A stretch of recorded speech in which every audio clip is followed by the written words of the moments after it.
Welcome to another episode of The Breakdown. Oh, I have a feeling we've got a conversation in store for you folks today. We are sitting down for a conversation that is in no small part triggered by Danielle Smith's new policy announcements, but we're going to go to some of the other areas other than where we've gone so far. Anybody who follows the show knows it's been a bit of a topic lately, but there's some background stuff that we're going to try to talk about as well. And joining us today to help us do that. I mean, you can't look at this guy's resume and not be like, this is the authoritative voice in Canada on LGBTQ2S plus youth. So we're being joined today by Dr. Kristopher Wells, who is an associate professor in the Department of Child and Youth Care, Faculty of Health and Community Services. He holds the Canadian Research Chair, Tier 2. And I'm going to ask him what the other tiers are because I'm super curious. For the public understanding of sexual and gender minority youth, he serves as the founding director for the MacEwan Center for Sexual and Gender Diversity. I could keep going because there's so many qualifications. So I'm going to jump past that and just say thank you so much for joining us today, Dr. Wells. Yeah, my pleasure to be with you. And I think all of that means is I've just been around for a long time. So born and raised here in Alberta and Edmonton, care about my community, want to help build my community, want to help create safer and more inclusive communities. That's really what it's all about. What's tier 2? So tier 2 means a 5-year research chair. These are all federally appointed. And tier 1 has a 7-year appointment with a little bit more money to support research. So sort of just depends where you are at the stage of your career as to which tier you might be eligible to hold. But it's a real privilege to hold one of these research chairs, the first in the history of MacEwan. Thankfully, there are more to come. And I think it is really my chair. It's really focused on exactly what we're doing here today is the public understanding. So how do we take research to help educate the public, to challenge misinformation, disinformation, and to, at the end of the day, to engage in evidence-based practice, right? Practice that we know will work, that has its intended impacts, and in this case, actually helps young people rather than hurts them. So let's get into it. I mean, one of the things Danielle Smith appears to have at least tried to publicly brand these policies around two major concepts. Now, the first one she launched with, the second one it appears she's trying to pivot to because it's kind of starting to be obvious that the first one isn't working. But the first branding point that she tried to use is, well, this is about parental choice. This is about parental rights. She's since pivoted to, we're trying to preserve children's choices, but to use a Star Wars reference, it appears that they're more trying to preserve children in carbonite than they are actually do anything for their ongoing development or growth.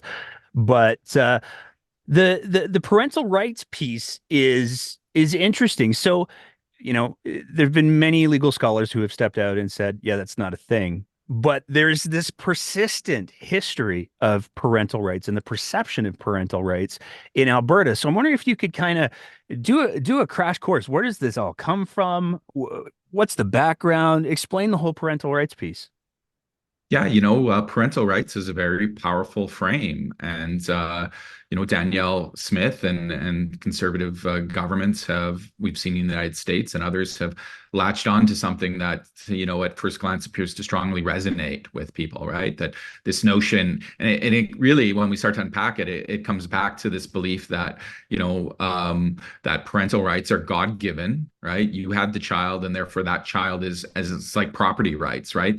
This child is your property. And we also, think back to history when, marriage was similar, right? That when you married a woman, right, that they were your property and you could do with them what you wanted, right? So that was sort of the legal contract. Thankfully, we've evolved, hopefully, as a society to understand, right, that it's much more complex than that. Nobody has the right to own, abuse, discriminate, hurt someone else. People are not property, and certainly children are not the property, of their parents.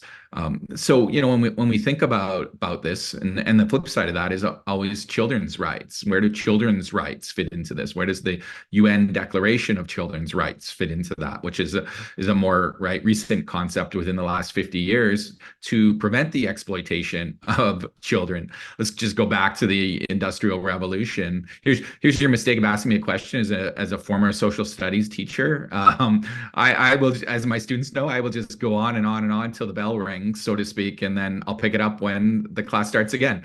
But go back to the Industrial Revolution, right? Where you had there was no such thing as adolescence, right? Once you were around the age 10, you were in factories, and often as these children had jobs because they were small and they were nimble, right? Just think of the chimney sweeps from the Dickens novels, and would crawl into factories and into machines and things like that. But we saw that there were these horrific abuses and deaths and injuries because of that. And so this concept of children needing to go to school and be educated, and we have this period of adolescence that develops, right? And with that, we start to see children as having rights that are different than their parents. But let's talk in Alberta's concept. So where we really begin to see this whole parental rights discourse start to evolve, we have to go back to, many people may remember this, 1978, and a person by the name of Anita Bryant, Miss Florida Orange Juice, who launched in the United States from the Christian evangelical right. She became the face of this movement because, much like Danielle Smith, she was popular, she could say the right things, and she could deliver a message in a medium that many people would respond to. So Anita Bryant launched what was called the Save Our Children campaign. And we're thinking in 1978, here we are almost a decade after Stonewall had happened in 1969. And, with that Stonewall riots that happened in New York City, the gay and lesbian community started to become more visible. And as it became more visible, and there was more understanding and more acceptance in society, but then there was also more discussion about the need for human rights and protection from discrimination and being able, in the workplace. And so there was a much more visibility and advocacy. And the Christian far right was very concerned that, all of a sudden, they was finding, visible gay and lesbian teachers, or in government positions. And their whole slogan of this Save Our Children, right? You like this similar phrase? What are we hearing from Danielle Smith today? We need to save our children, right? From choices they may regret as adults. Wow, certainly sounds very familiar. We're seeing these echoes of the past come into the present. So their slogan was, gays can't reproduce, so they need to recruit, right? So therefore, since they can't reproduce, they need to recruit. We start to hear this about what was then being considered, right? Well, they're pedophiles, right? They're preying on these vulnerable children to recruit them into this deviant, pathological, immoral, quote unquote, lifestyle. Very similar to what we hear today, right? New words with groomer. Anybody who supports this as a groomer is after children, same crap, different pile, right? Fast forward 40 years later, and the terms have changed, but the intent has not changed. And so we're seeing this with these far right populist movements, this revival of this Christian evangelicalism that is often really based in white supremacy. And so also, because you can't reproduce, you're seen as a race traitor because you're not propagating the white race, right? And so that's why gays and lesbians are naturally seen sort of as enemies, right? You're not following the God-given procreation and the expansion, right, of the white race. So there's so many intersecting issues that are here. But so Anita Bryant, and immediately what she does is she starts this campaign. And in Miami-Dade County, where they had just recently passed a non-discrimination ordinance on the grounds of sexual orientation, to say basically you can't be fired from your job for being gay. And she works much similar to what we're seeing now to get that legislation recalled and overturned. And she gets so much success in Dade County that she starts to take this as a road show all across the United States. And so fast forward, and she comes and is brought by evangelical Christian groups into Canada. And one of her first stops, lo and behold, is here in Alberta. And perhaps no surprise, because Alberta has traditionally been seen as the Bible Belt of Canada, right? If the prairies is the belt, someone once said Alberta's the buckle, right? Of that. Um, and so she comes here. And in fact, this becomes one of the very first times in Edmonton or Alberta's history that the LGBT community becomes visible, and they fight back and they start to organize. So in 1978, they form what many other groups had done all over in North America is they number one, what they often do is they start to boycott Florida orange juice, which is one of her sponsors. So all the gay bars across North America pour orange juice out onto the streets. There's no more screwdrivers, right? Which was popular at the time. Instead, they create the Anita Bryant cocktail, which is vodka and apple juice. And I'm sure it's not meant to taste good because, Anita Bryant wasn't good. But, these were the small ways that communities were fighting back. But they created what they called the coalition to answer Anita Bryant. And think about that. Even today, maybe we need to form the coalition to answer Danielle Smith, which I think we're already seeing happening with, this organic uprising happening from different groups, from all walks of life and all professions across Alberta.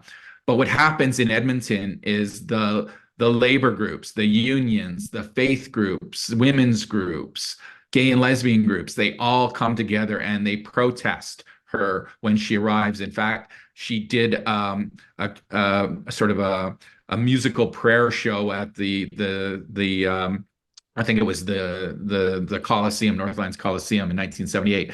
And some of the individuals chained themselves to the stage, right? Direct action protests, yelling, "Anita, you've got me in chains," the whole time while she was sort of singing this conference. And so these groups, they marched down to City Hall. And in many ways, some might think this was Edmonton's first Pride Parade in 1978, because this collective group of individuals from across our community marched in protest against Anita Bryant, because they saw, the harm of what she was trying to do. And so from 1978, flash forward to 1991, Delwyn Vriend, a lab instructor at King's College, gets fired from his job because they find out he's gay. And so he tries to go to the Alberta Human Rights Commission to file a complaint against discrimination. And they say, we can't take your complaint because sexual orientation is not included in Alberta's Human Rights Act. So what that means is it's illegal to discriminate against someone who's gay, deny them service in a restaurant, deny them, rent an apartment, fire them from their job without any recourse. So, and it's perhaps no surprising that Delwyn Vriend worked in a school, in a college, right? When we think back to who are they targeting as inappropriate role models, right? It's those who work in schools, because they still operate under this belief that you can't say gay, right? Because it's so dangerous, it's such a contagion or a virus. The mere mention is going to turn kids gay, right? As though it was a choice or a lifestyle, which we know is completely untrue and has long been debunked. So Delwyn then has to turn to the community for support, and the community helps to raise the funds for him to file, a lawsuit. And that lawsuit takes 7 long years. And we see through Alberta's judiciary, through the courts, some of the most homophobic comments from judges in Canadian jurisprudence, right? So that speaks to the culture and the climate at the time. But finally, in 1998, on April 2nd, always interesting timing, right? The day after April Fools, the Supreme Court of Canada rules that the Alberta government must read sexual orientation into the Human Rights Act. And so we start to see big debates happen. Ralph Klein goes out and says and muses about using the notwithstanding clause, right, to exempt Alberta from being the only province or territory in the country to provide basic human rights protections on the grounds of sexual orientation. And Michael Fair had just come in to be the first openly gay elected official in Alberta's history by being elected to city council, and he starts to face death threats, right? That this language, by simply saying they're going to use the notwithstanding clause, causes real world harm to individuals within the LGBT community. And we're actually seeing that happen again today with Premier Smith's policy announcements. But so finally, after sort of the weeks of deliberation, Klein says no, he's not going to use the notwithstanding clause. In fact, he said because of the visceral backlash and the violence and discrimination that was happening, and that he saw from Albertans, that was one of the motivations for him not to use it, because he knew that these protections were important. But something starts to happen, right? The government it doesn't write the words into the Alberta Human Rights Act, but the Supreme Court reads them in. So if you went to the act, you wouldn't even know that it was there. That's how stubborn the government was. So flash forward again, 11 years later in 2009, the government, the conservative government at the time, introduces Bill 44, which actually writes the word sexual orientation into Alberta's Human Rights Act. Finally, 11 years after the Supreme Court of Canada told them they had to include it, they write the words in, but not without an asterisk, right? Sort of not without a backhanded approach to inclusion. People like Ted Morton from the far right social conservative, they come up with a plan. And what their plan is to create a firewall to prevent schools from being able to talk about sexual orientation. So they introduced the first parental opt-out provisions in Alberta's history. In the school system. And so they say, anytime there's a planned or explicit lesson that deals with sexual orientation, sexuality, or religion, then parents need to be notified and to be able to opt their child out of any classroom discussion. So we can see how this now don't say gay legislation gets embedded in the school system. And so then we move forward again, right, around 2013 and 14, when we start to see the great GSA debate happen under the Prentice sort of government when he comes in, right? This is an issue that had been percolating, and then he's elected. And, the issue here is with GSAs, right, that the government wanted to introduce legislation that said students would need parental permission to attend a GSA in a school, right? That's non-curricular, doesn't happen in a classroom, but is a safe and supportive environment within the schools. And we spent, a decade or more trying to support GSAs because we knew how important they were in the lives of young people and how hostile schools were for them, right? That these young people were trying to go to school and simply survive their school experience rather than a place where they could thrive and be themselves and find support. It's pretty hard to focus on your learning when you're just simply focused on, right, trying to survive each day, right? Your hierarchy of needs takes over, right? It's survival first, and learning comes somewhere down the line. And so we see lots of kids who are dropping out of school and being denied their education. They drop out, they tune out, they get pushed out because of how they identify. And so it was about creating safe spaces and identifying, those teacher allies to be able to support them, to have those trusted adults in their lives. And so we saw, right, when Prentice tried to introduce this legislation, a massive backlash from Albertans. Students protested. In fact, some would argue it was that issue and the handling of that issue that brought down, right, the conservative government. And they did finally introduce Bill 10, which was a complete reversal that legislated the right for students to have a GSA. But something else, happened that didn't get a lot of attention at the time. But what Prentice did, and I met with Jim Prentice in a hotel room out of the limelights. I met with Gordon Dirks to talk to them about the harm that this was happening. And at that time, I had met with Danielle Smith previously for many years and introduced her to young people from this community because I knew that they needed to hear from these young people directly about the impact that the policies they were thinking of passing were going to have, right, on their lives. They could ignore me. As we know, they can ignore the research, but it's pretty hard to ignore a young person, when you have to look them in the eyes and tell them you're going to discriminate against them and you're going to hurt them, right? That's a different, reality. And so those are the faces and the experiences we wanted them to remember. But what Bill 10 did is it actually removed the parental right to opt out of discussions based on sexual orientation. So it only left in human sexuality, which is sexual health education and religion, because Prentice, the government knew it was patently discriminatory. And also, so now fast forward, not only is Danielle Smith re-adding that back in, she's adding gender identity and gender expression at the same time, right, with it. So you can see the problems now. Not only is it not an opt-out, it's an opt-in every time, which totally changes the focus and makes it much harder, much more complex, and adds a lot of more red tape to the point that it's going to be so difficult that it sends again a chill over these issues again, that somehow talking about, right, gay, lesbian, bi, and trans issues is so dangerous that we have to protect children from it, right? So you can see, the chilling effect that this will have over the entire educational system. Never mind, the other pieces that she's at about approving materials now for sexual health and approving guest speakers and all of those kinds of things. So, right, it's really changing the entire focus of our educational system. So, all of that to say, long story short, is Alberta has had a strong, connection to parental rights, and they've always been framed, enemy number one has always been the gay, lesbian, bi, and trans community. And so the question even today is, whose parental rights are we actually talking about?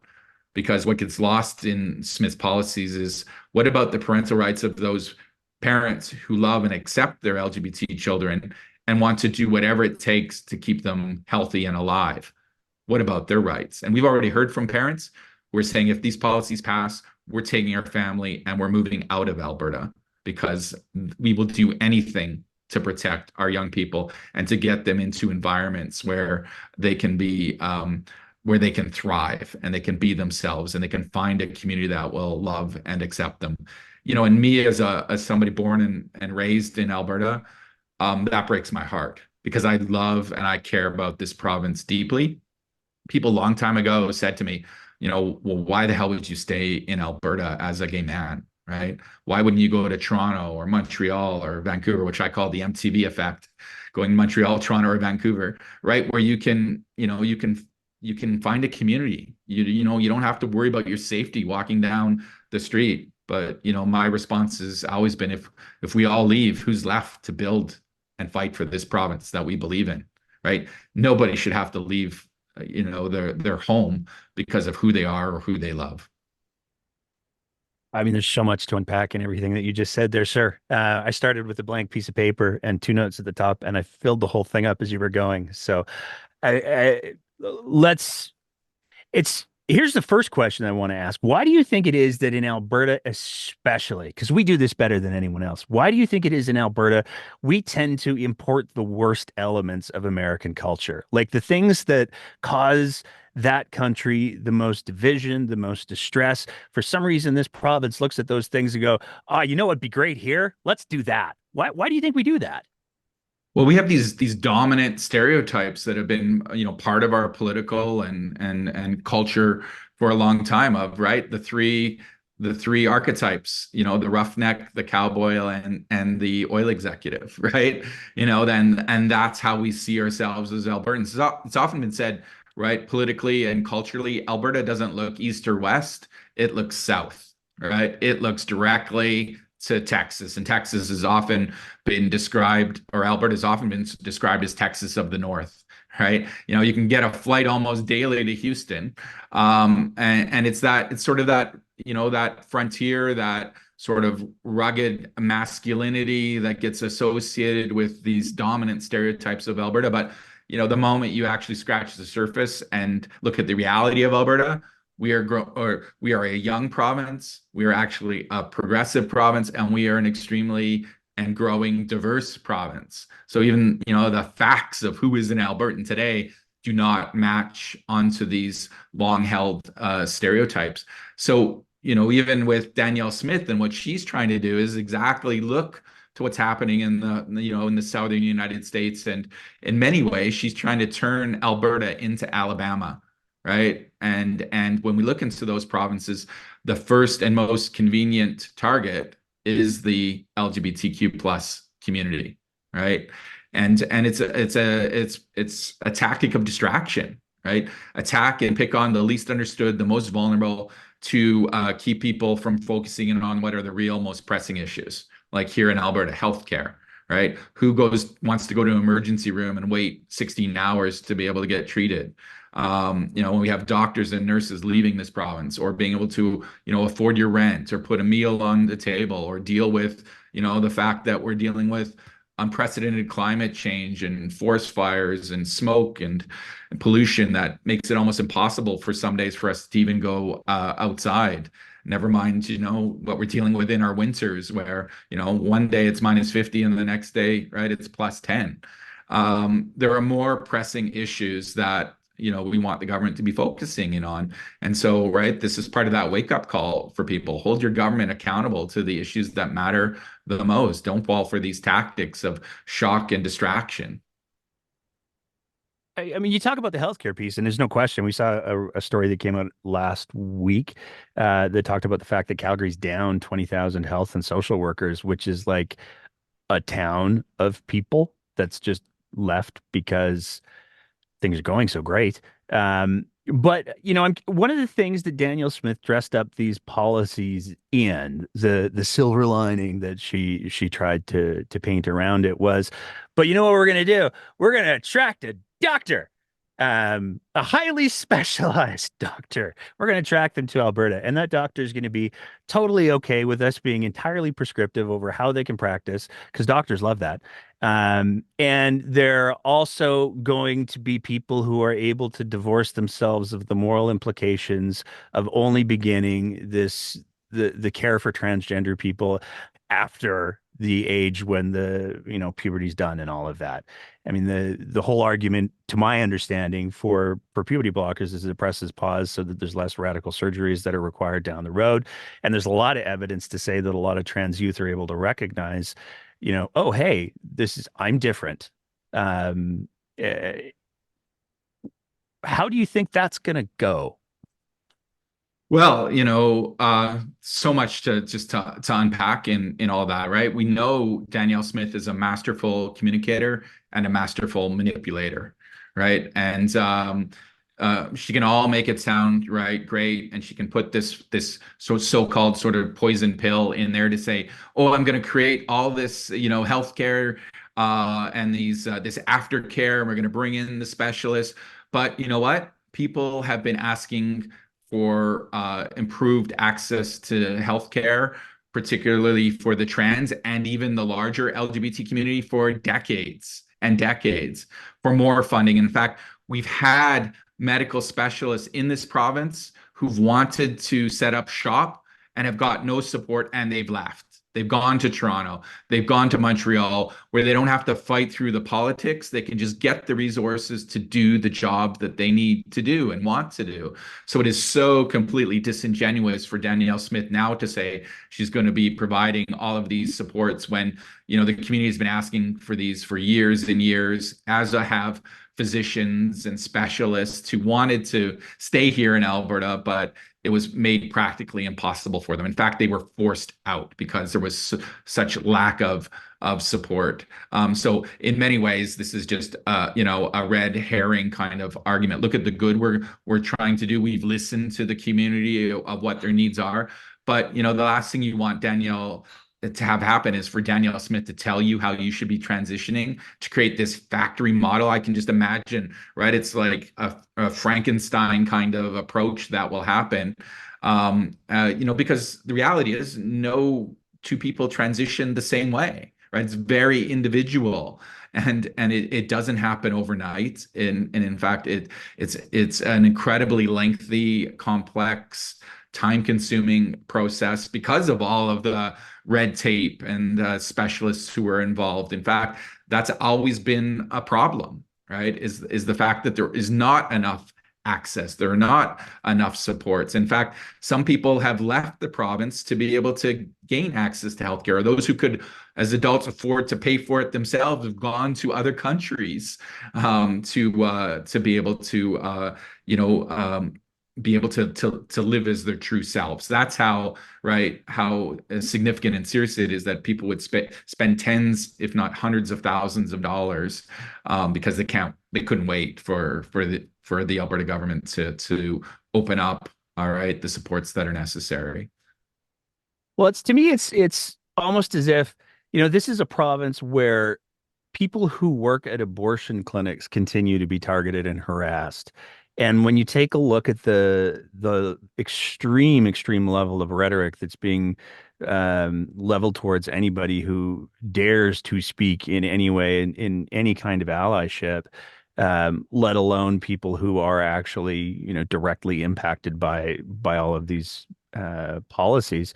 Um, you have to wonder what physician's going to go, okay, so you're going to tell me exactly what I can't do, and I can't do my job based on medical evidence because I can't treat kids under the age of X for whatever the things are. Um, oh, and I get to be a target of public harassment. I would love to do that job.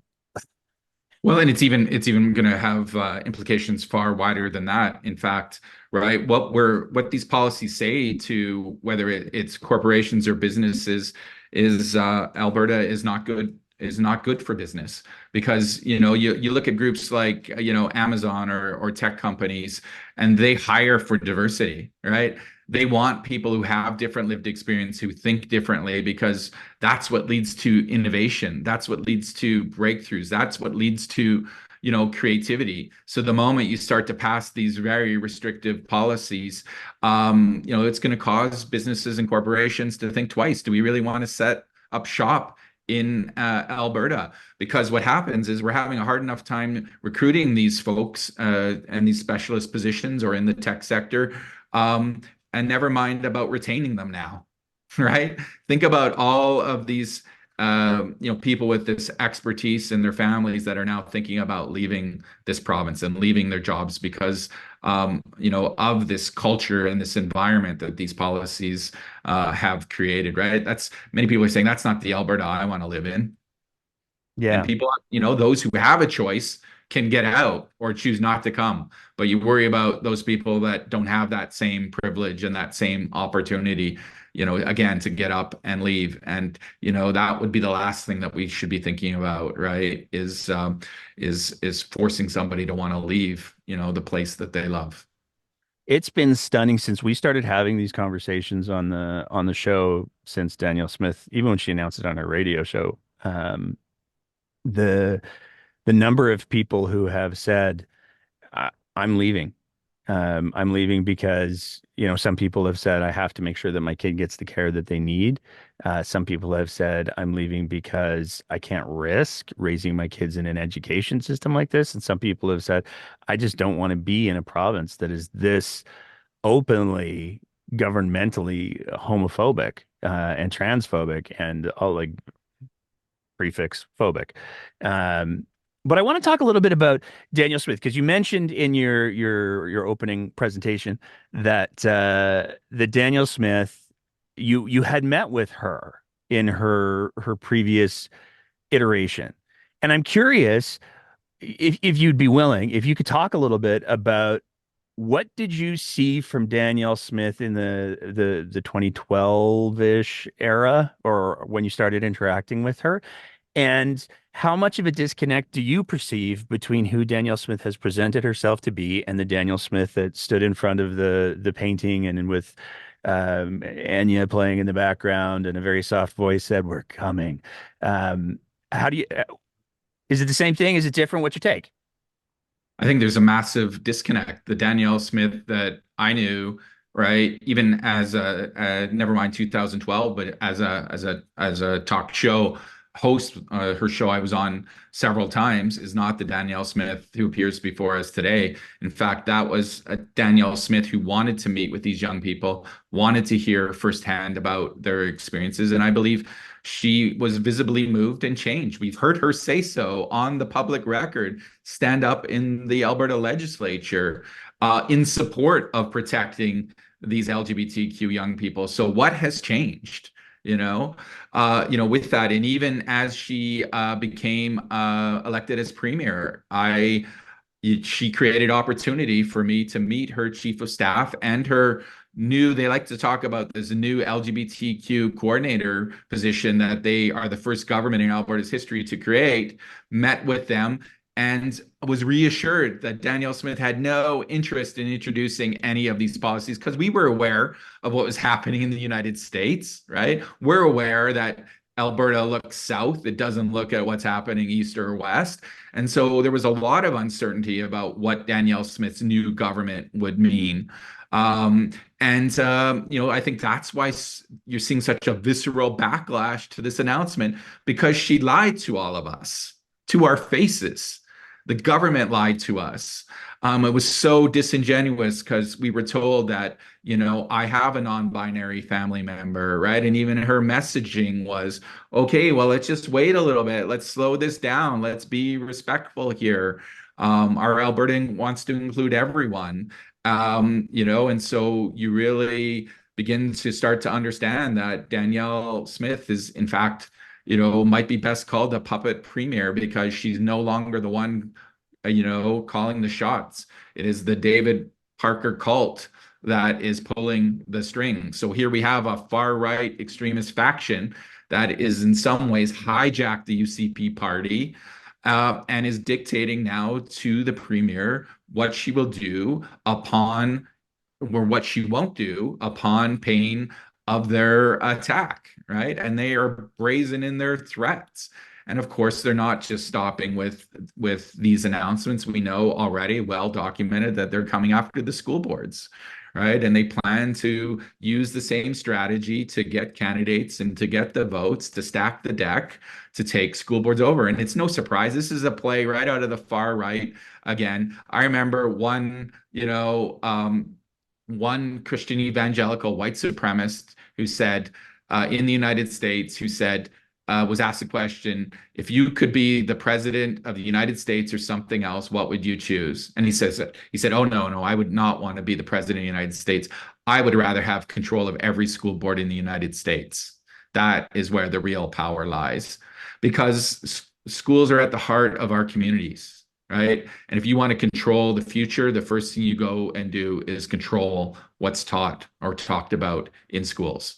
Right. This is a page right out of any fascist government. Look at what's happening in Russia, right, where they have the anti-gay propaganda laws. You can't even say the words gay, lesbian, bisexual, or trans, or you'd be immediately arrested and put into jail. So they go to control curriculum. Then they go to control the textbooks and the public libraries. And this is about, right, controlling and producing a very certain kind of subjectivity or citizen, right? And you conveniently use the most vulnerable as your scapegoats. So yeah, none of this is a real surprise. What is a surprise is how Danielle Smith has changed. Where is the real Danielle Smith in all of this? I mean, it's fascinating when you were speaking at the beginning and you were talking about the history of white supremacy and extreme right religious views. I was immediately thinking, it's funny because David Parker describes himself as having a messianic complex, and he's tweeted on multiple occasions how proud he is of being white. And I think that if you're saying that that's like there's another way to say that. I think it might be white pride. I'm not sure. But I feel like that might be another, you're just changing a couple of the factors. But and he's also very, very good at having his I'm going to use a word that's probably going to get me into trouble, but token characters that he'll say, I can't be racist. Look, I've got this guy. And it's like the one guy who agrees with everything he said mindlessly. So I'm not sure that really means that you're connected to that community. But Is it David Parker or David Koresh? yeah, right. Exactly. Right. This is what happens, right? Truth and logic do not matter. right? It's you follow, right, those who have been given ordained by God, or else, right? Or else you suffer the consequences. The law doesn't matter. The rule of law doesn't matter. There's only one person that matters, right? And similarly, when we hear from Danielle Smith, we see the same tropes, right? I have a non-binary family member, therefore I can't be transphobic. I can't be, introducing discriminatory policies. Same with who she talks about, right? Now she's changed her tune to recognize, because everybody has seen through this, that none of these policies are based in any evidence.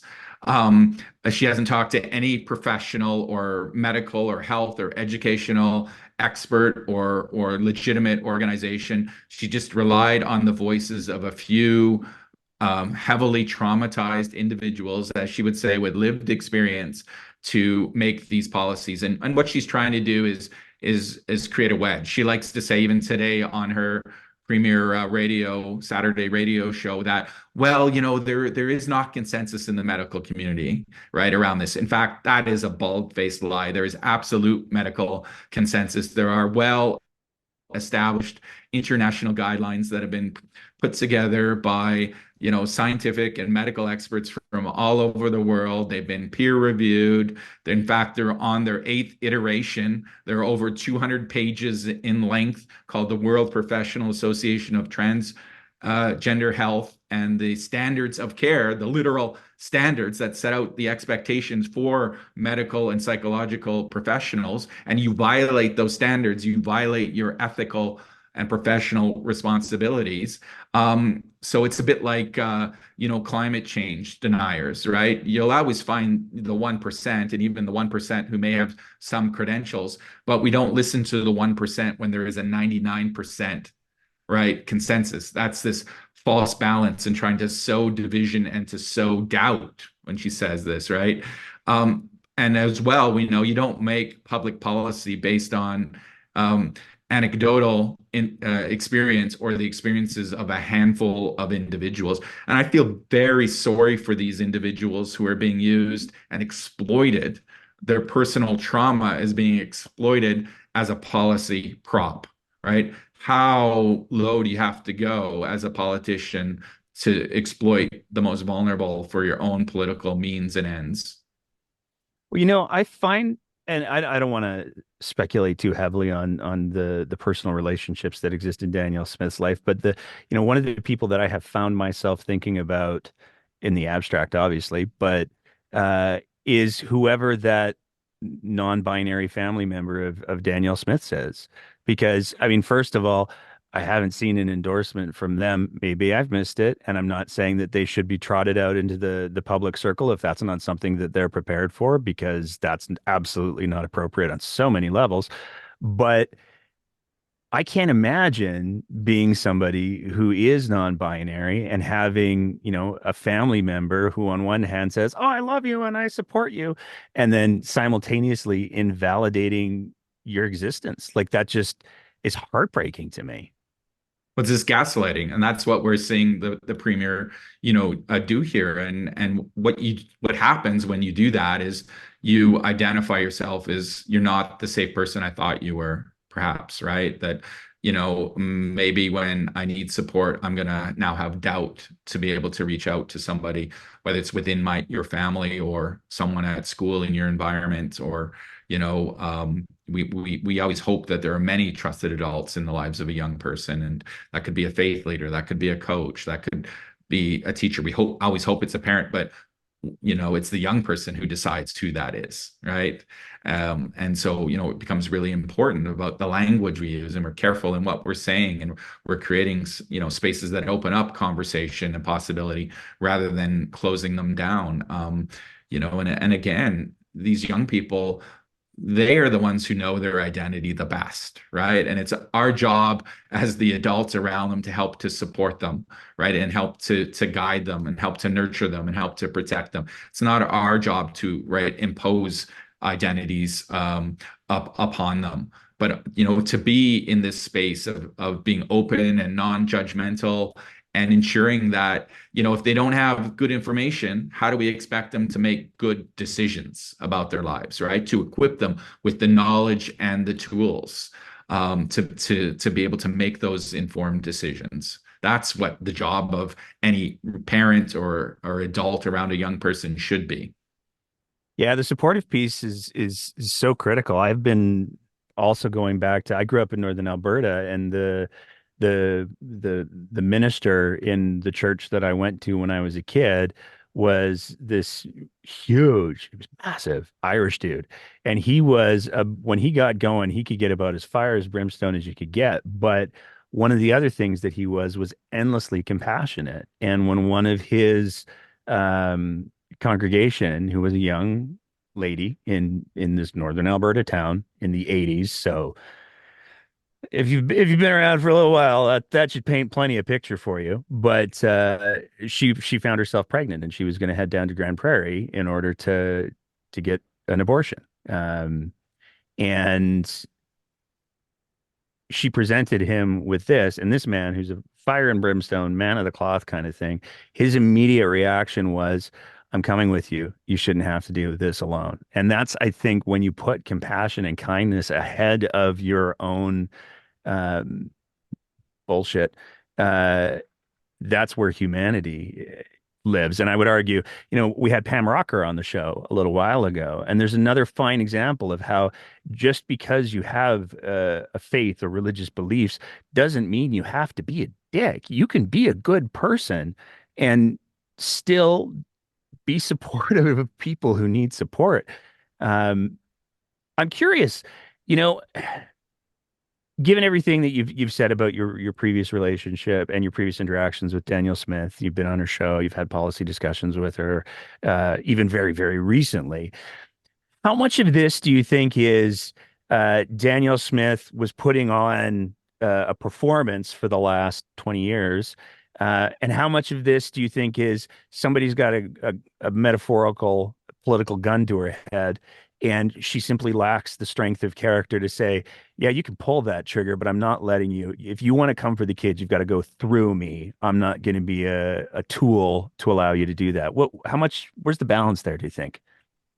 I think exactly what you've said. She's afraid, right? And afraid of what we can conclude is David Parker and his cult followers, and the threats that they've made, right? Rather than standing on your moral or your principled or your ethical ground to say, that I will not pass policies that I are known to hurt vulnerable young people, right? Like if you're going to draw a line in the sand, to me, that's the line every time, right?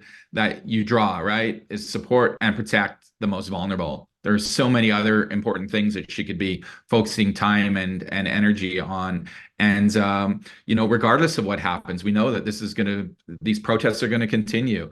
We know that this is going to be met within legal challenges, and things are going to be like Vrained, could be tied up in the courts for years and years, and it's going to cost taxpayers tens of millions of dollars to defend these discriminatory policies that could be better used, right, in other parts of our society. Never mind the emotional toll that this will take on the LGBTQ and allied community to defend their basic human rights, to defend the basic right to exist, to defend, your belief in this province as a place where you want to live and raise a family and contribute.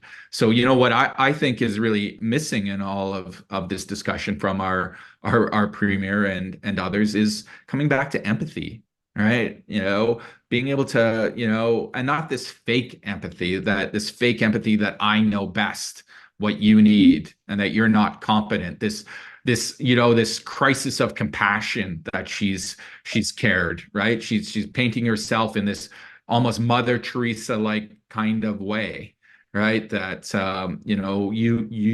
you're too young to know really who you are. Mother Teresa also had a very famous phrase, and I would say this to the same phrase to Danielle Smith. Mother Teresa said, "If you judge people, you have no time to love them." And that's what we really need to get back to here, right? Is love, empathy, and the celebration of diversity and difference as Alberta's greatest strength. You know, our strength as a province is not in our economy, it's not in our resources, it's in our people, right? And our the diversity of our people that makes Alberta such a great place to be, right? Like I truly fundamentally believe Alberta is the best place to be in the world. And that's why we're not going to leave it, but we're going to stay here and fight like hell to keep it. You know, the diversity piece I think is so important, and it still blows my mind that Danielle Smith shared a stage with somebody who was like, you know, they say diversity of our strength, but they never say how. And I mean, it's really simple. If you're one person with one perspective and you're looking at an object, you're only looking at one side of the object, and the more diversity of views that you bring, the more accurate a picture of what's going on. To say nothing of the creative solutions, like. I go one of the examples that I always like to use because it's easy, and I'm kind of lazy, is the example of Sikh Gurdwaras, or the Sikh temples, or Sikh if you say it like white people. I've been corrected, so I say Sikh now.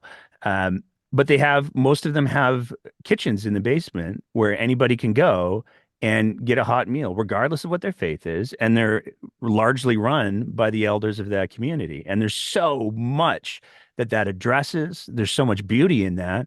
And I'd never heard of it until I started to really interact to some degree with the members of the Sikh community. And I was just like, why are we all doing this? This is brilliant.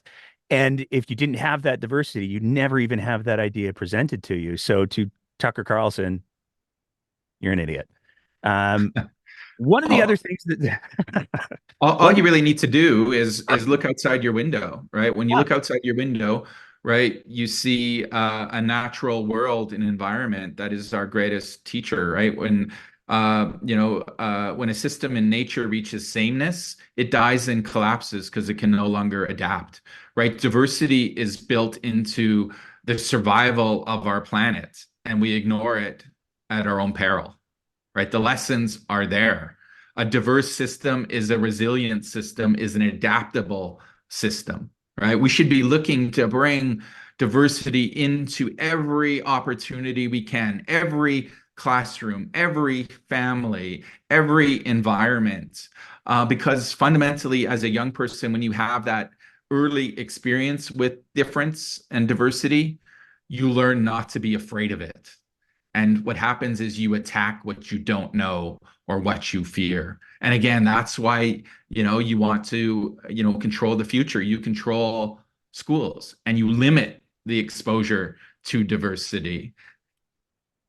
I'm curious. I know, and I'm gonna ask you a question in a sec because I know you had a meeting with Tanya Furr, but one of the things that's been really striking throughout this whole process is not just the silence since the video, the infomercial. I like to call it a timeshare commercial because it had that vibe. Um, uh, I'm not buying what she's selling, though, Nor just am so I. you know, You for can the you can record. you can offer up the free weekend in the small black and white TV, but I'm still not buying. I Um, don't want that condo on the Lake of Fire. As much as she's trying to make it appealing, that's not the oh, kind of timeshare I want. I'm using that going forward.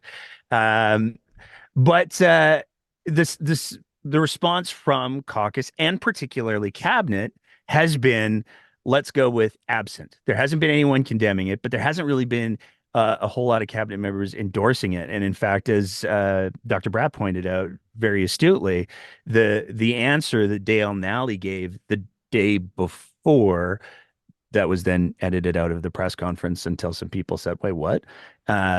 The answer that he gave was, "We haven't talked about it in cabinet, so I really don't know." And that's pretty alarming when you have a premier rolling out a suite of policies like this, without having talked to cabinet, because democracy and stuff. I think they have a term to describe when one person makes all of the decisions. But I'm curious, what was the interaction like with Tanya Furr? Did she say, "Oh yeah, no, we've talked about it in cabinet. We're all on board with this," or how did that go? Yeah, well, besides them trying to stack the consultation with, individuals from Calgary and the Edmonton consultation and the exact people who the premier said that she had talked with.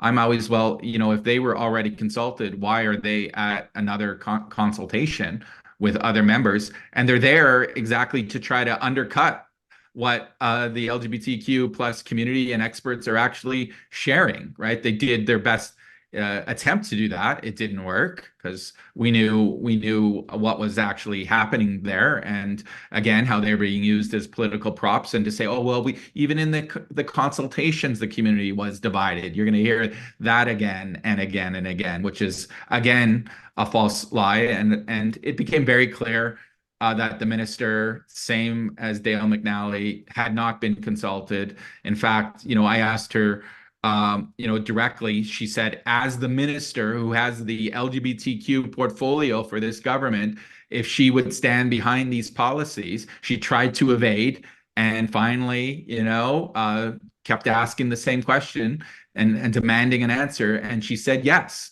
And then, I asked her directly, well, then would she resign knowing that the harm that these policies would inflict? Right. And she said no, she would not resign, because we know, right, if a cabinet minister cannot, hold the party line, then they must resign, right, from the cabinet. But it's clear that, again, for a government, the USP government that said previously Jason Kenney did not consult enough with ministers and with the grassroots. Well, here Danielle Smith is doing exactly the same thing, creating policy without any consultation from her or input from her own ministers, from any experts. But it appears just to be one person, a David Parker, and then, the lived experience of a handful of very vulnerable, traumatized individuals. So, it's clear who is driving, this bus. It's certainly not caucus. It's certainly not the government. It's Danielle Smith at the front of it, behind the steering wheel. I'm curious, and I think this is something that's important to highlight. You can tell me if I'm wrong, because I very well could be. But it seems to me that if you're going to consult with individuals, one of the things that's important, especially when you're talking about issues as complex and nuanced as this issue, it would seem to me that one of the things that would be important to do is to make sure that you're talking to people who are not coming from a place of profound trauma-informed bias. That almost seems to me to be irresponsible, and particularly to hold those people up to the spotlight and go, "Hey, you're dealing with a lot. How would you like some more scrutiny?" That seems to me to be a particularly craven way of doing consultation. Am I reading that wrong? It's unconscionable is really what it is. When you're re-victimizing the victimized, in a very real kind of sense. And what is the saddest about this is oftentimes, we're seeing people being propped up, as evidence of this policy, who are still struggling and dealing with their own internalized homophobia and transphobia, and lashing out at others. Look, it took me a long time personally to understand, trans issues. When I came out, in the 90s, I wanted to be a straight gay, right? Because, if I was going to be Alberta, I had to be, I might be gay, but I had to be hyper masculine. I didn't want anything to do with effeminacy or trans issues. That was like, that was beyond my world. That was offensive to me. But when I became part of the community, I got to know people, and I got to hear their individual stories and their life experiences, right? It changed me, right? I understood that, they were no different than me. In fact, that they weren't the problem, I was the problem, right? These ingrained attitudes and values that, were all around me during my upbringing. So much so I didn't even know, right, that they were there. That's how dominant and invisible they were. I had to begin to question, almost everything that I believed in and that I was raised to believe in as a kid from Alberta.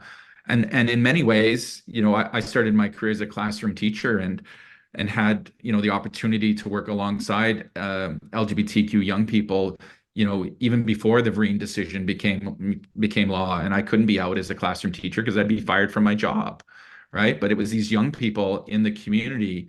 They were the ones, right, who educated me and held me accountable and responsible. They said, "You're a teacher. You do something to make schools better for us."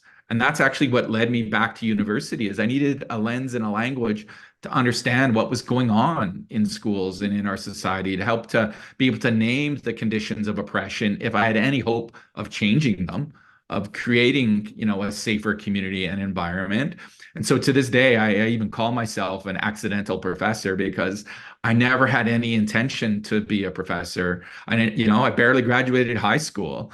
Um, you know, um, but I had a passion and I had these kids holding me responsible and accountable. Every week I went back, they'd say, "What did you do this week to make things better for us?" Right? That's the accountability of your stakeholders that you need to answer to. And it was listening to them and their experiences that led us to drive, change through research and through policy. And, I always sort of said to them, one of you is worth 10 of me.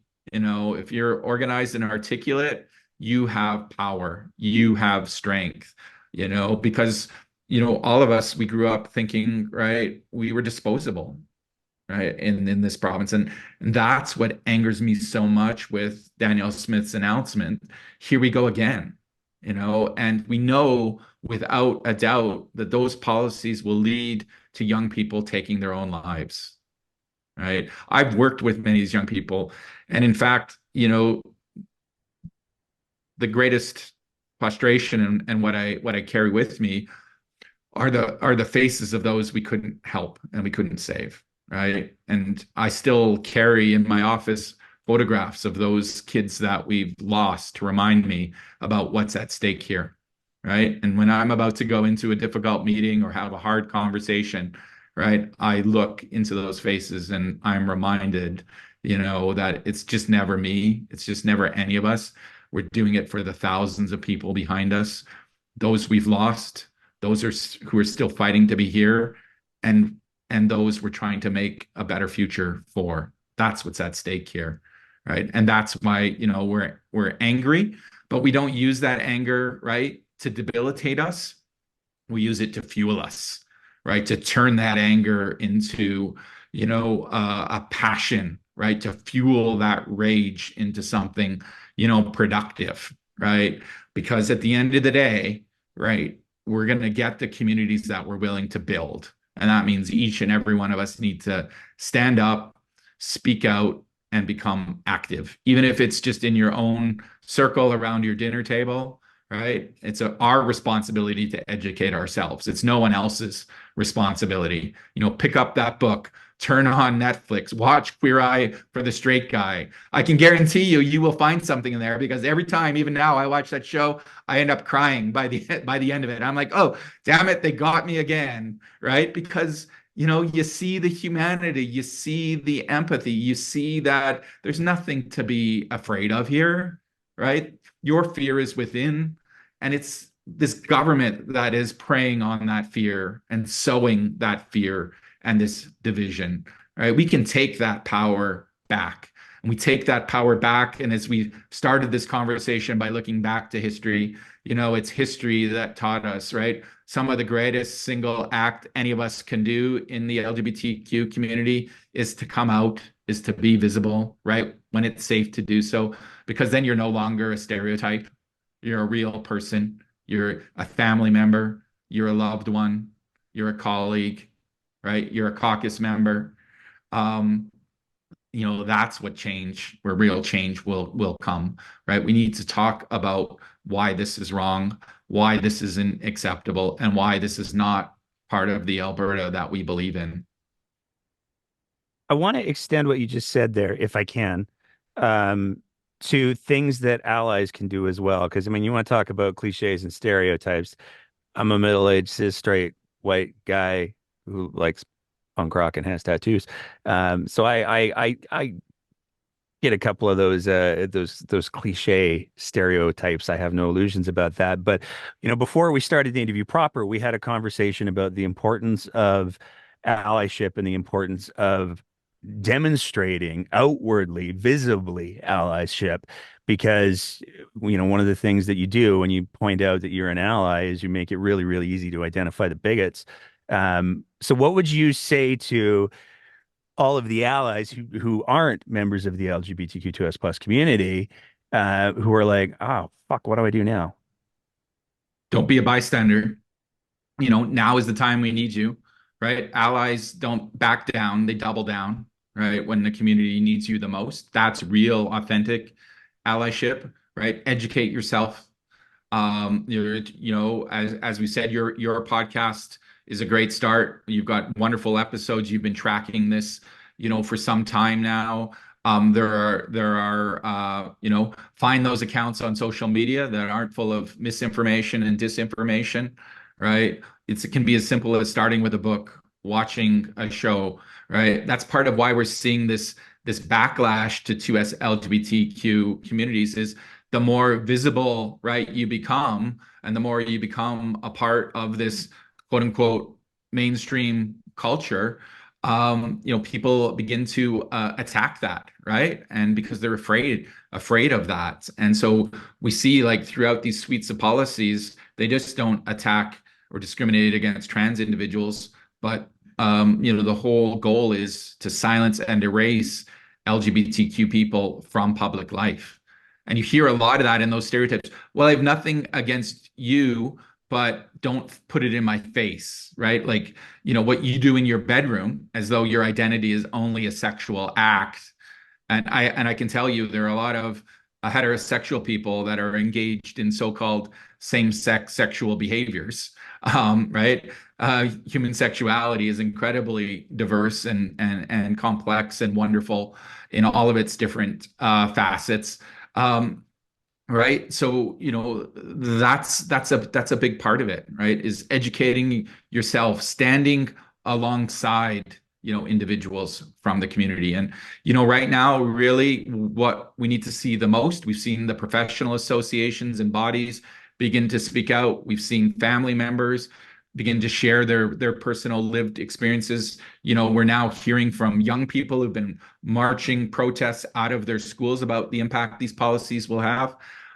We need to hear from the corporations and the companies and the business community, because perhaps that's going to be one of the only things that Danielle Smith will listen to, is when corporations begin to say, this is not only bad policy, it's bad for business. And in fact, we've seen it happen in the United States, where companies will boycott coming to particular states because of these discriminatory policies. We're not going to hold our convention there. We're not going to hold, right, the Super Bowl there. We're not going to hold, right, the NHL All-Star game, there. Banks have often been one of the first to support our LGBT community. And again, now is the time they need to stand behind our LGBTQ community, right? Because they have tremendous power and tremendous influence in our society.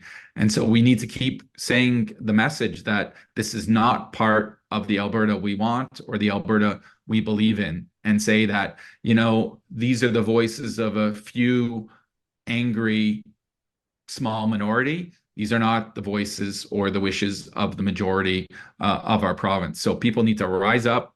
They need to speak out. And that doesn't mean speaking for the community or getting in front of the community. It means creating opportunity for the community to be heard. And particularly our trans and two-spirit voices that have long been the most silenced and marginalized within our community. Those are the voices that we need to be centering the most. And of course, because Danielle Smith has not consulted with the young people who are going to be the most impacted by these policies, those are the voices we need to listen to the closest, and the voices that we need to amplify the most. I have two more questions for you, or two more topics. I always say that, and then I have like six after, so I'm going to apologize in advance because God knows I'm probably going to do that anyways. But um, if you could speak directly to Danielle Smith, what was it you would say to her right now? Stop, stop the harm. You know better than this. It would be like, explain to me why you're doing this. This is not the Danielle Smith so many of us no, right? We might have agreed, philosophically, we might have agreed politically, but we agreed on common humanity. And that seems to have been what's lost the most here, right? The evidence is clear. We've seen this global wave of populism, and far right extremism sweep across the world. And many of people thought, well, that is happening somewhere else. That'll never happen here in Canada, right? Canada, the country of democracy and diversities and multiculturalism's best hope in the world, right? If Canada falls, God help the rest of the world. And here we're seeing it in Alberta. And that's why I think, quite remarkably, you saw the Yukon government call out Alberta, right? Little old Yukon, right? Doesn't surprise me because you know what? Yukon has had a long history of this quote unquote rugged individualism from the time of the gold rush, right? People who didn't fit in to society, they came north, right? To find a new future, right? And it was, wasn't a battle against each other. It was a battle against the land and these harsh conditions and the environment. And you valued somebody by what they could contribute, not by what, who you perceive them to be, right? And so Yukoners have always had this really unique, interesting culture and this acceptance of diversity and difference. And so there's something that we can learn there as well, particularly with Alberta that was on the path of the gold rush all those years ago. But we need more governments across Canada, right? We're sort of seeing the fact that conservative governments in Canada are no longer conservative, right? They're only conservative in name. They're really far right populist governments in conservative clothing now, right? We've lost the great sort of conservative governments. I even think back to the time of Ralph Klein and where ministers had real power, right, and authority. And I remember when Dave Hancock was the Minister of Children's Services, right, and who did become the Premier of Alberta for a short time and has since retired and become a judge, I think a family court judge. He used to give out these pins that to everybody who worked in his ministry of children's services, and they said children first. And it was a reminder that every policy decision that is made by this government needs to put children first. And that was the conservative legacy, right? Where is that today? Because Danielle Smith seems to be putting children last, not first. What would you say to the people who are, I mean, Danielle Smith has put the goalposts way, like it's not even on the same field anymore. It's like 4 or 5 fields down. Because these policies are allegedly not going to be introduced until the fall session, which means we're looking at the end of October at the earliest, most likely in November. That's a long time to sustain protest. And I mean, we are heading into Pride season in a lot of ways, and I can only imagine the applications are going to look very different this year. But what would you say to people who are like, "Oh, that's a long time"? What would you say to them to help them sustain what needs to be sustained in order for the opportunity to maybe get Smith to blink? Well, I can tell you and assure you, not one UCP member will be welcome at any Pride celebration across this province. You can't attack the community and then say you support the community and show up at Pride, right? And over the years, there've been a lot of debates within our community about having conservative politicians there, and our many members in our community have given them the benefit of the doubt, right? To show up, and we need to keep these relationships open, myself included, right? That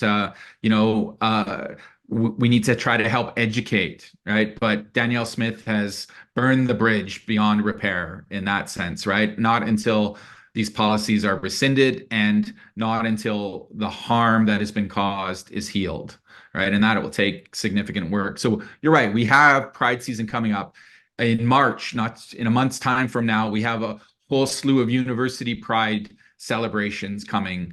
And then in June, we have Pride Month. It's actually the summer of Pride in Edmonton. We'll have all kinds of events. And those are important because those are the spaces that will nourish us, right? And those are some of the spaces where we need our allies to show up and support us, right? Together to show that we're not going away. We're not going to be rendered silent and invisible. You can pass all of the policies that you want, and you will be met with a fight at each and every turn, because this isn't just a fight about policies. This is very much a fight about, our lives, and a fight for our right to exist. So we're going nowhere. And in fact, all this does is it buys time to mobilize, it buys time to strategize, it buys time to grow the chorus, right?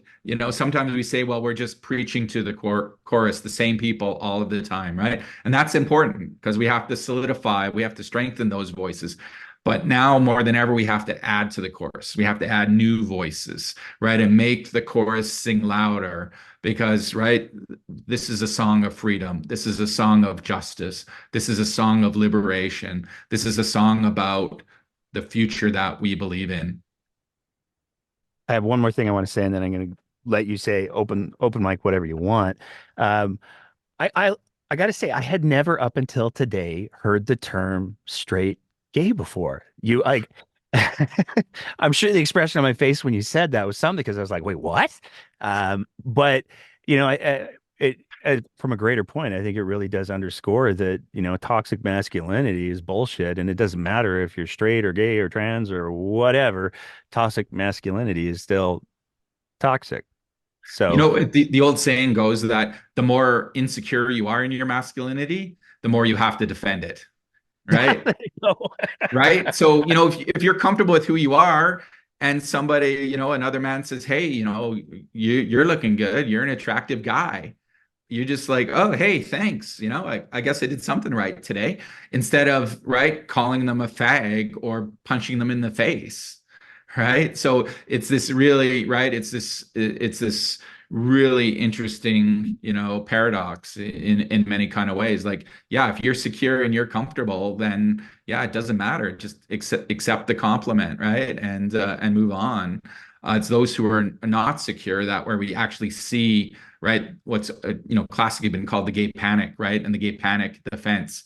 And we see this, this is the issue here, right?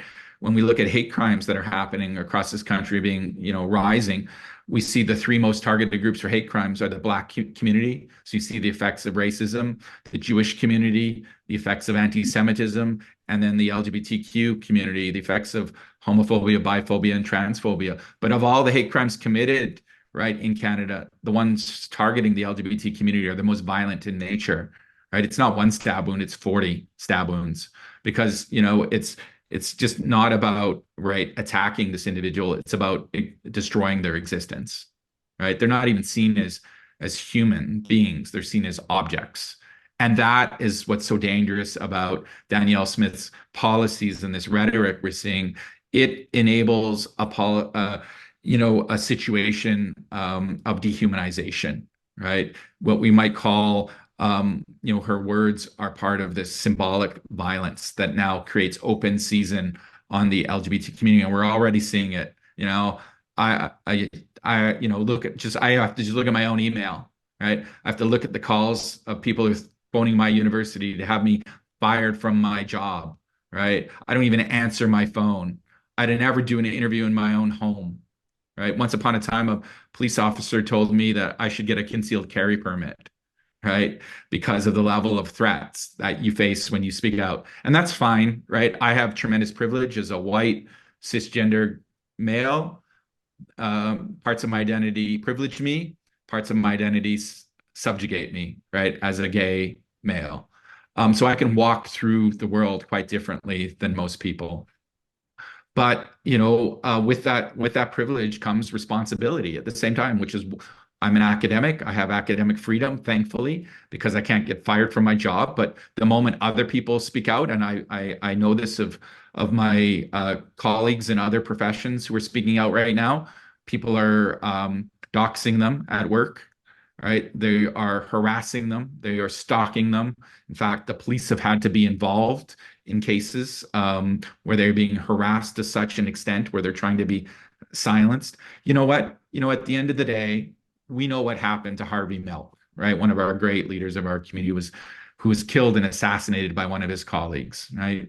Um, and Harvey had the famous phrase that if a bullet should enter my brain, I hope it would shatter every closet door, right, in the world, because once we all come out, right, and we're all visible, right, no one would ever be able to discriminate against us again. In the same way, right, you can kill me, but you can't kill a movement. Right. That's we are just there representing the thousands of people behind us because we have the privilege and oftentimes we have the protection to be able to do so, but it's not at all without consequences. This is why, back to your question for the community, why these spaces of pride become so important, because we've got to take care of ourselves, we've got to nurture ourselves, we've got to protect ourselves, right? Because if we don't support ourselves, what we've seen elsewhere is we're not going to get that support. So again, as allies, check in on your loved ones, check in on your friends from the LGBT community, just show them that you care and that you're there for them, because that means a lot, right? To know that you don't have to go through this fight to exist in this world, to exist in this province, to be able to have equal rights in this province, to know that you're not alone in that fight. Because what happens is people internalize that, right? It turns into this self-loathing and this self-hating that so many of us had to overcome of our upbringing, right? It's very interesting. People say, well, why do you have pride? Well, because we grew up with a legacy of shame, right? And so pride is our way to say we no longer accept that, right? We celebrate that we are worthy of love, we are worthy of acceptance. As my friend Pam Rocker would say, right? You are enough, you are worthy, you are loved, right? And that's the message, that I say to every young person I encounter. I give them one message, and it is, you are normal and beautiful just the way you are. You don't need to change. It's society that needs to change. Anything else I mean, that was powerful stuff. Anything else you want to add on top of that? I just say, that's a message to youth. I have a message for parents too, who might be listening and not understanding, right? These issues, or frustrated or angry right now that somehow we're taking away their rights. It's really simple, right? As a parent out there, you have one choice. You either love your child for who they are, or you will lose them. They will run away. They will have, a strange relationship with you for the rest of their life, or they will take their own life, right? And how you answer that question is up to you as the parent, right? That will dictate, the quality of relationship you will have with your child for the rest of their life, long into adulthood. Because I know many people have come out, and our greatest fear is the rejection of our family, right? And family rejection is the number one cause of youth homelessness, right? We have a youth homelessness crisis, and of all the youth who are homeless, upwards of 40%, the research tells us, identify somewhere on the sexual and gender diverse spectrum. And that's because their families have failed to support them. And then next to your family, where do you go? You go to school, plays perhaps the next most important role in the lives of a young person. And if your school doesn't support you, well, what's left? Right? It's too often the streets. And we know it is exponentially harder to get a kid off the street than to prevent them from being on the street in the first place. And the unfortunate reality here is, right, and people don't like to talk about this. We have this sort of assumption that all parents, are good parents, and they act in the best interests of their children all of the time. And we absolutely hope that's the case. But let's just look at the cold hard evidence. We have $1 billion child welfare system in this province, right? That wouldn't exist if, right, if all parents were doing their job of caring and loving for their kids, right? And we know there are all kinds of factors and reasons, behind that. But at the end of the day, right? It's about that unconditional love, right? Sometimes, you don't, and I've heard this from parents of transgender children, right? Who've said, you don't get to choose your children. And sometimes your children will take you to places you never thought you would go in your life, right? And that's the gift, right? That's the gift of authenticity, right? And that's the beauty of diversity, right? Is that we're not all the same. And that, your children will lead you, they will teach you, they will guide you, right? With the love and support around you. And that's all we need at the end of the day. Nobody is taking anything away from parents or keeping secrets away from parents, right? If you want to know something about your child, just ask them, right? And if they trust you, they love you, and they respect you, they will share that information with you on their own time, right? And you have to be aware, right, of the language you use and the environment you create around you, because you can inadvertently be signaling to this young person that you're not safe, right? I give you the classic example. There's an author who calls it 5 seconds of bigotry. You can say something to someone within the span of 5 seconds that will stay with them for the rest of their life, right? So mom and dad, son, daughter, dog, cat, the quintessential, right? Alberta family, um, are sitting around, after dinner watching television, and Queer Eye for the Straight Guy comes on, and right, and dad says, look at those faggots, and turns the channel, right? Because dad always has the remote. So within that 5 seconds that it took for him to say that and turn the channel, you've just signaled to your child, if they're questioning their sexual orientation or gender identity, you're not a safe person, right? And so, right, that 5 seconds can last a lifetime, and that 5 seconds can produce a world of hurt for that young person who is now questioning the people I love and who care for me and provide for me may not love me or accept me, right? And that's what leads young people into despair, depression, turning to drugs and alcohol as negative coping mechanisms, cutting, self-harm, and suicide ideation. And, I know yourself as a first responder, right? When you walk into a home and you see that, right, your life is forever changed, no matter how many times you've seen that, right?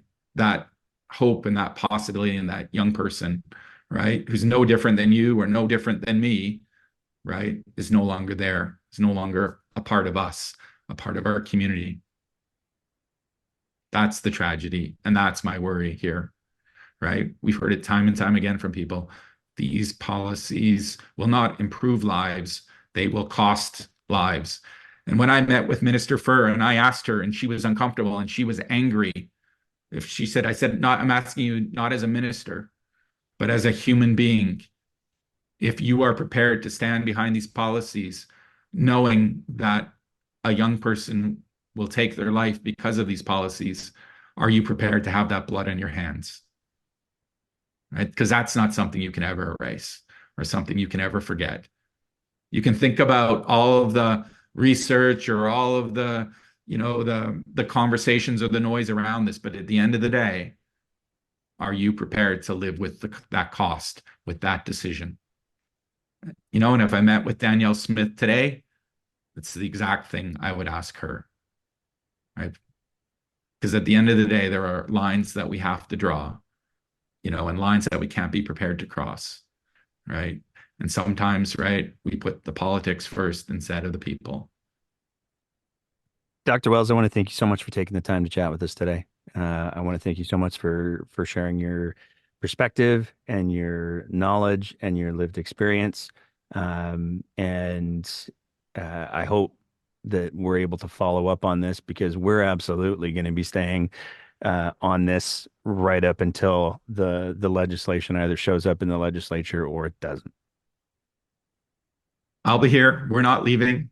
We're not going to be silent. We're not going away, right? We will resist and we will persist. Awesome. Thank you very much, sir. Thank you. It's great All right. chatting with you.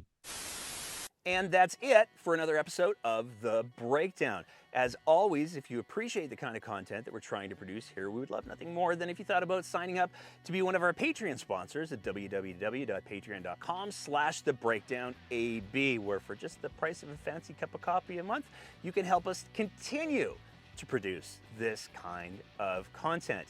Whether you're listening to the audio version of the podcast, in which case, maybe leave a review and a rating, or whether you're watching it on one of our streaming platforms, we want to say a big thank you to everybody who is part of the Breakdown's audience.